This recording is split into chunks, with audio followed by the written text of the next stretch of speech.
Hello learners, and welcome to my session on Jomtien Conference 1990. My name is Russell D'Souza and I come from Nirmala Institute of Education, a college of teacher education in Goa. So the World Conference on Education for All, abbreviated as EFA, also known as the Jomtien Conference, was held from 5th to 9th March 1990 at Jomtien in Thailand. It's a beautiful place.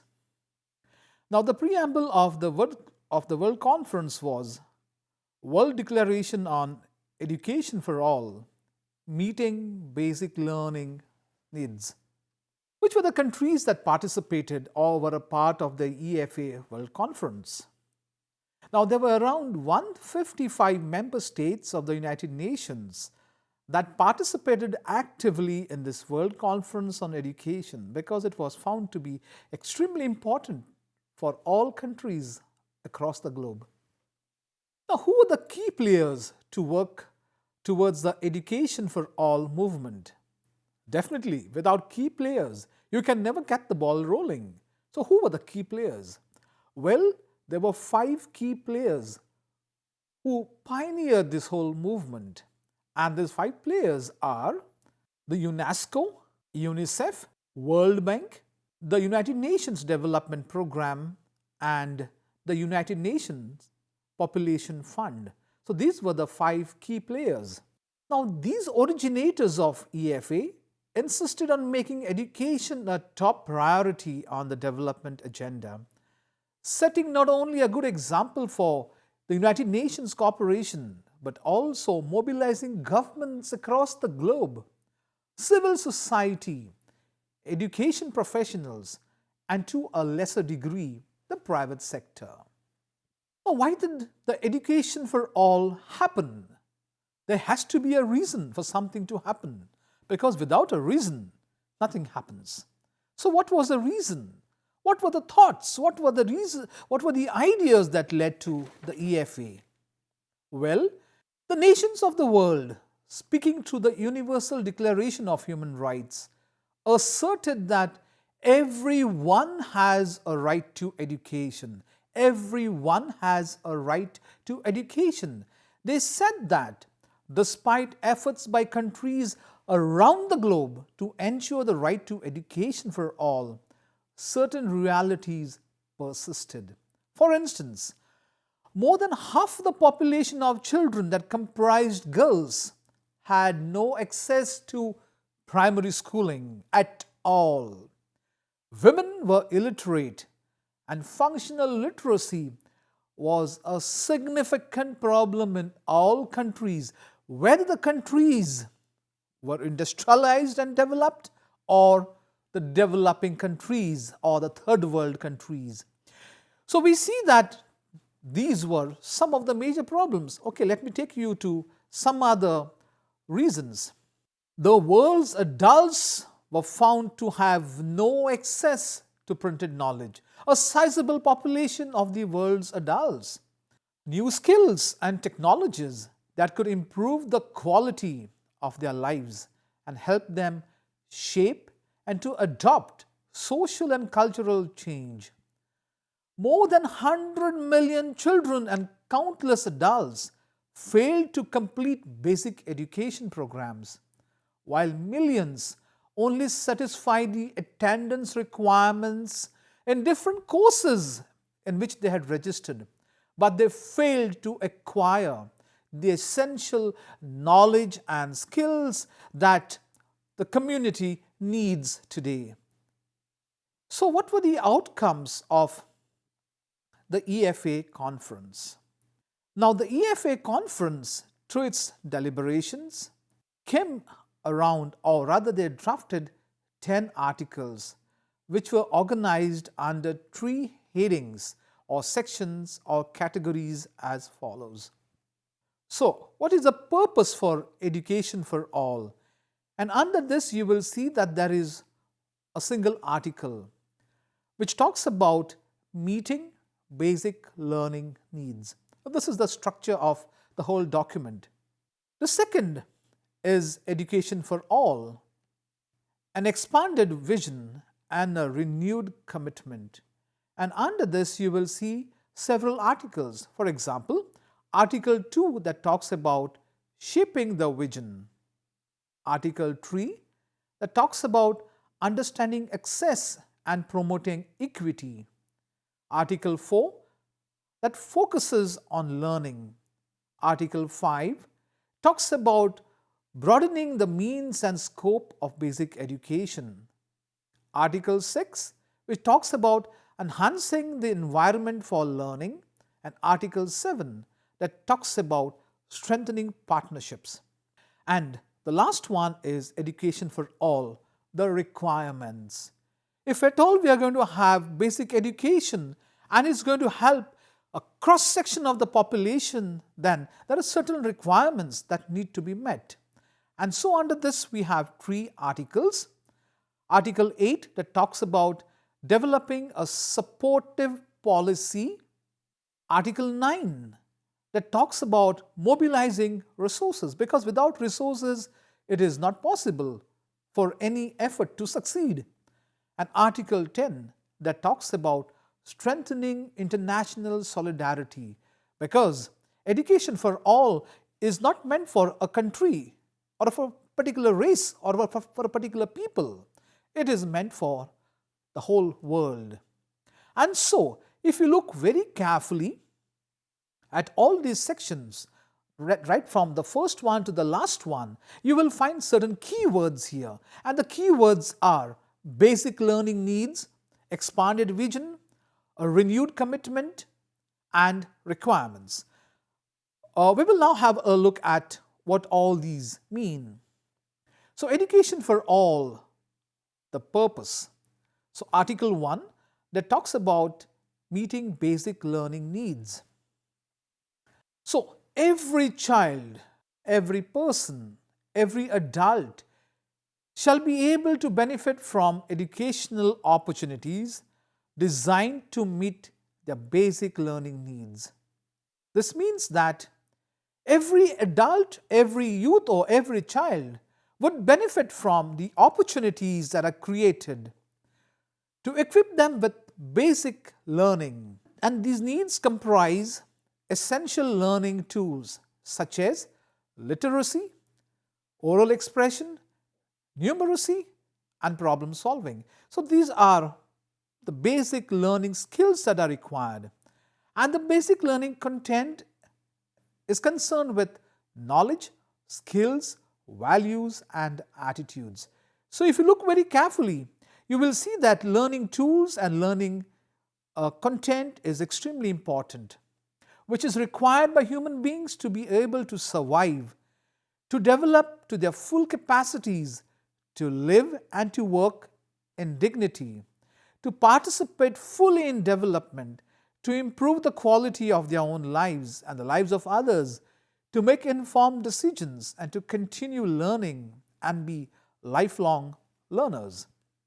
Satisfaction of these basic learning needs would lead to something, and this something is, it would lead to the promotion of education of others.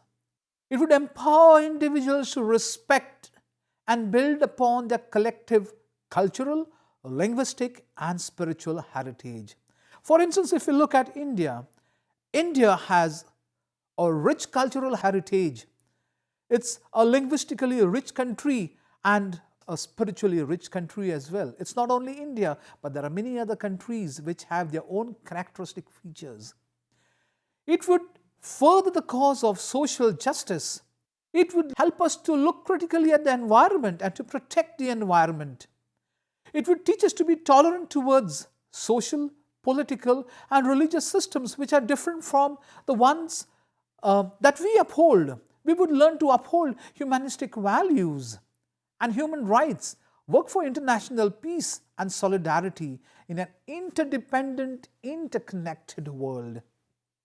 We'll look at the second article, which is concerned with shaping the vision. Now, please be very careful, learners, that we are looking at expanded vision and renewed commitment. And under this, the article, shaping the vision.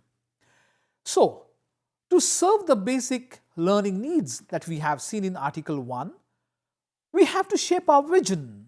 Our vision needs to expand beyond the present resources, beyond the instructional structures that we have, the curricula that we make use of, and the conventional delivery systems, so that we can achieve our vision, not forgetting building on the existing practices.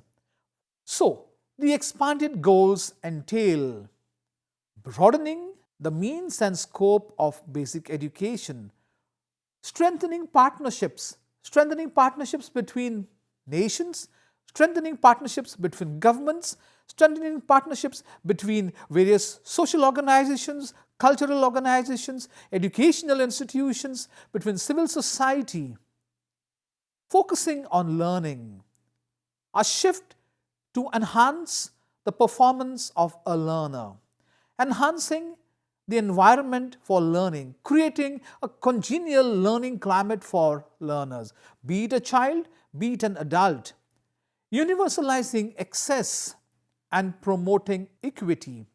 So, the educational opportunity to be equal to everybody, and everybody has free and fair access to learning. Article 3 talks about universalizing access and promoting equity. So, basic education should be provided to all children, youth and adults, but quality needs to be expanded and monitored, and if there is any disparity, it has to be reduced so that it does not become an impediment. All children, youth and adults must be given an opportunity to achieve and maintain an acceptable level of learning for basic education to be equitable.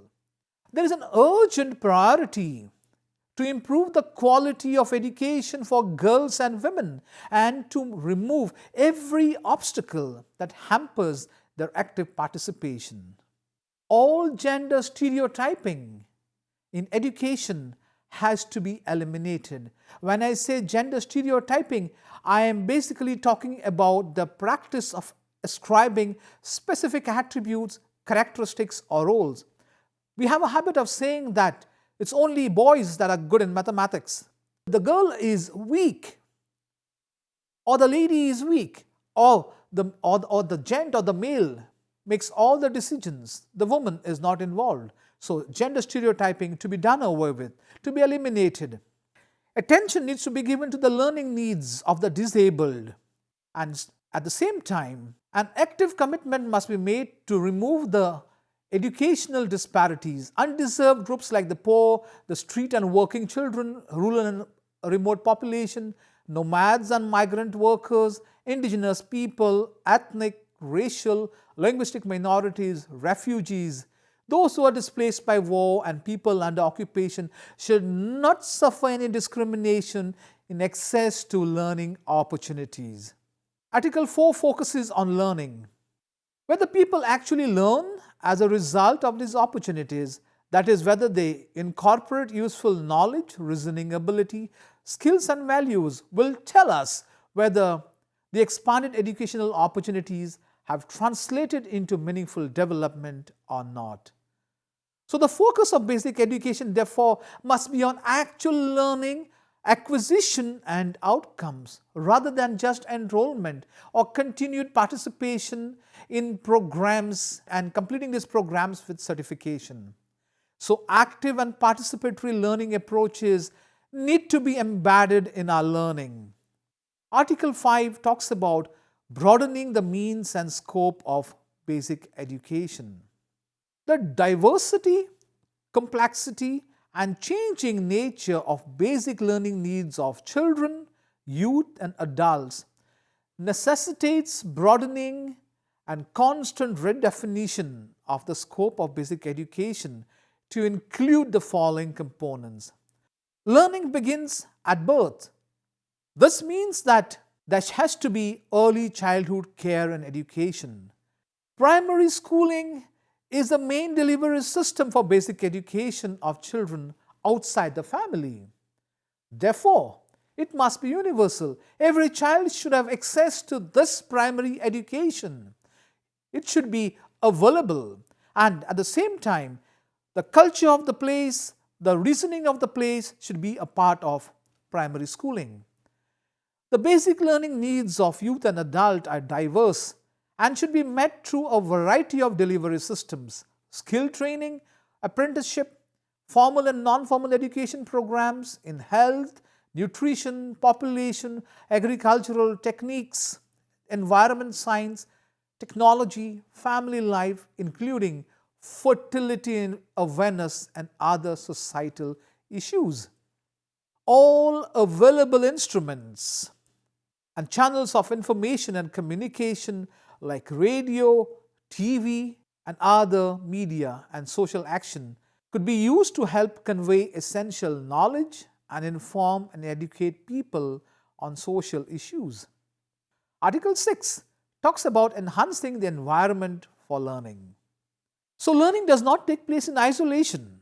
Societies, therefore, must ensure that all learners receive nutrition, healthcare, and general physical and emotional support they need in order to participate actively and benefit from their education. Knowledge and skills that will enhance the learning environment of children should be integrated into community learning programs for adults.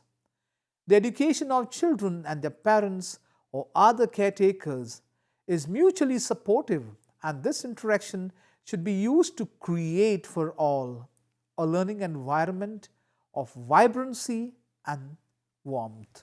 Article 7 talks about strengthening partnerships. National, regional, and local educational authorities have a unique obligation to provide basic education for all. But they cannot be expected to supply every human, financial, or organizational requirements for this task. So, new and revitalized partnerships at all levels therefore become necessary.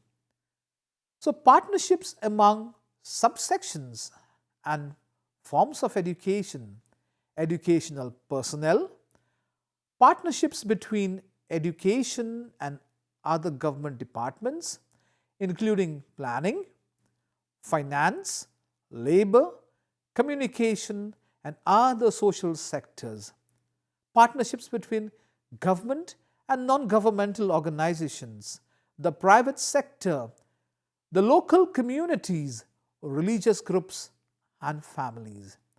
So this tells us that when we talk about partnerships, partnerships need to be built between these different groups.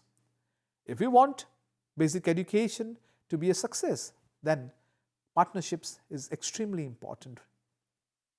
Education for all, the requirements. So here we have Article 8 that talks about developing a supportive policy context. So, supportive policies in the social, cultural, and economic sectors are required in order to realize the full provision and utilization of basic education for individual and societal improvement. So, this tells us that supportive policies in the social sector, the cultural sphere, and the economic life need to be drawn up so that this can give an impetus to basic education. Suitable economic, trade, labor, employment, and health policies will enhance learning's incentives and contribute to societal development. Societies should also ensure a strong intellectual and scientific environment for basic education. So this tells us that a lot of support is required if this basic education is to succeed. Article 9 talks about mobilizing resources. We know that without resources, any effort is futile. And so, resources become a very important factor for us. So when I talk about mobilizing resources, so for meeting the basic learning needs of all, it is essential to mobilize existing resources. When I say existing resources, I mean the institutions of learning which are there, the human potential which is there, the infrastructure which is there, the curricula which is there, other instructional supports which are there, public and private voluntary support. Society has to contribute to make and recognize that the time, the energy, and the funding that they put into this great social cause can enhance the future of a country. It can make a country. So, enlarged public sector support means drawing on the resources of all the government agencies responsible for human development. This tells us that the government alone cannot do everything. We also need support from society. And when support comes from society, you can look at the growth and development of society. Whatever we put into the growth and development of society will only help to better the country. Article 10 talks about strengthening international solidarity. Now, without a convergence, without meeting of ideas of the international fraternity, the education for all cannot be a success. And that is the reason why there is a need to strengthen international commitment, international reasoning, international feeling, so that international solidarity can serve as an impetus for education for all. So, meeting basic needs constitutes a common and universal human responsibility. It requires international solidarity and equitable and fair economic relations in order to redress existing economic disparities. All nations have valuable knowledge and experiences to share for designing effective educational policies and programs. Substantial and long-term increase in resources for basic education will be needed as we start progressing in this great cause for education. Basic learning needs of adults and children must be addressed wherever they exist. And all nations across the world have to work together, have to work in unison, have to work unitedly to resolve conflicts and strife.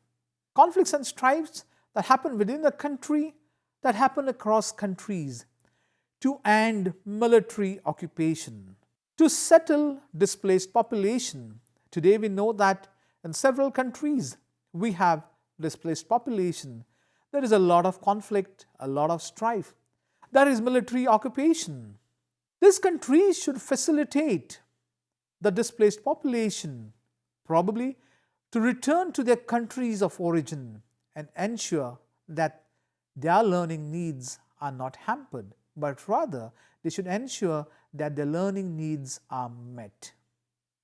So only a stable and a peaceful environment can create the conditions in which every human being, child and adult alike, may benefit from the goals of this declaration. So, if we go back to all the 10 articles, it tells us that every single child, every single adult, and every single youth should have access to basic education.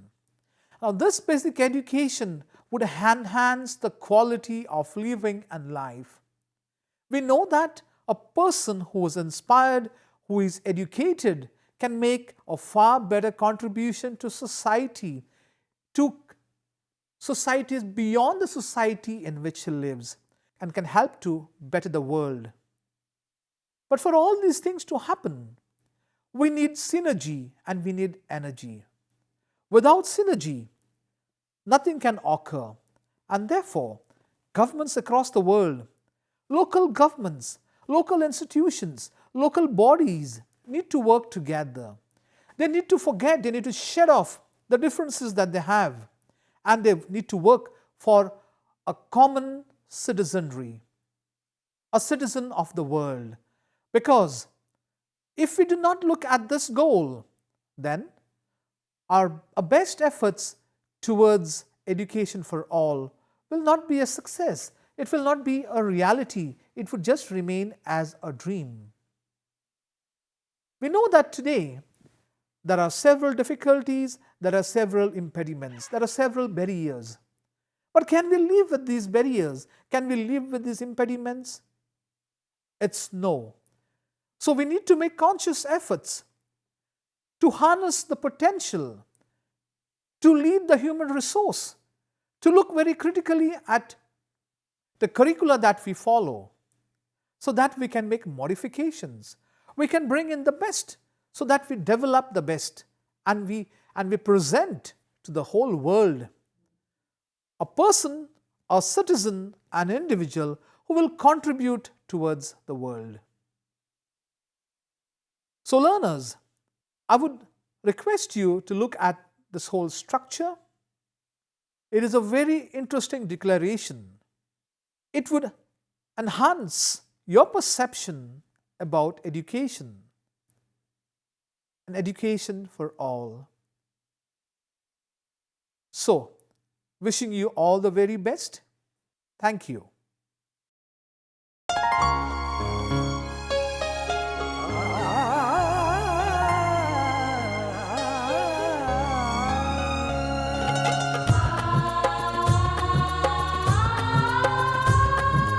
जीवन ये प्रकाशित करने, राहों को आलोकित करने, हम अपना दीपक स्वयं बने, हम अपना रास्ता स्वयं चुने।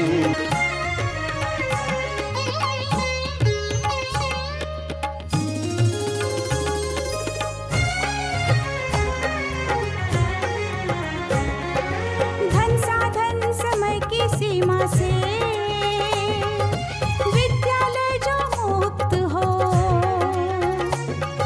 धन साधन समय की सीमा से विद्यालय जो मुक्त हो। कभी पढ़े हम कहीं पढ़े, वे विषय की लोच से युक्त हो। मित्रों हम उठे और जागे, मंजिल आने की ध्वनि सुने, हम अपना दीपक स्वयं बने, हम अपना रास्ता स्वयं चुने। कोई मन चाहा केंद्र चुने, स्वयं बने, हम